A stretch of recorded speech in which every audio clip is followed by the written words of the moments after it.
দর্শক এ বিষয়ে বিস্তারিত জানাতে বরগুনার পাথরঘাটা থেকে সরাসরি যুক্ত হচ্ছেন সহকর্মী তাহিদুল ইসলাম শুভ। আর সমুদ্রে মাছ ধরায় ৫৮ দিনের যে নিষেধাজ্ঞা রয়েছে সেটি শুরু হবে কাল থেকে। তো বিষয় আসলে জেলেরা কি বলছেন জানাবেন।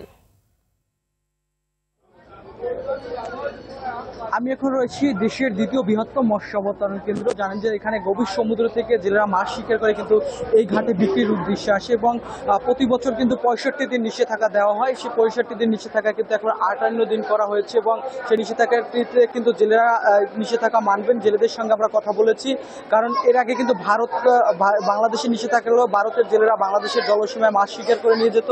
এতে কিন্তু জেলেদের ক্ষোভ রয়েছিল। আমি যদি দেখাতে যাই আমার পাশে কিন্তু এখন যে মৎস্য অবতরণ কেন্দ্রে কিন্তু সরগরম আগামীকালকে থেকে কিন্তু এই মৎস্য অবতরণ কেন্দ্র একদম পরিপূর্ণ ফাঁকা থাকবে এবং এখন চিত্র কিন্তু যে বিভিন্ন যে জেলেরা কিন্তু আজকে তড়িঘড়ি করে কিন্তু সবাই ঘাটে চলে আসছেন এবং মাছ বিক্রি করছেন।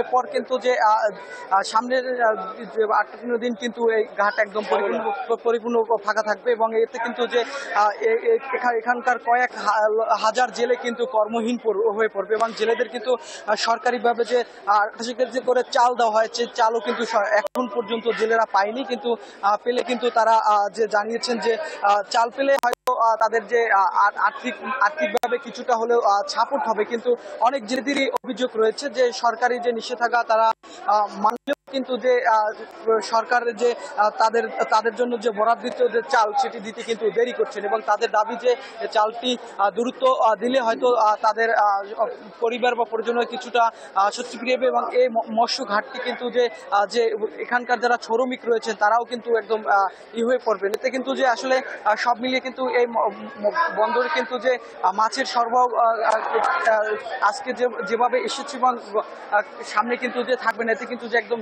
এখানকার ব্যবসায়ী থেকে শুরু করে কিন্তু সবাই নিঃস্ব হয়ে পড়বে এবং এতে কিন্তু যে সরকারি। ধন্যবাদ আপনাকে।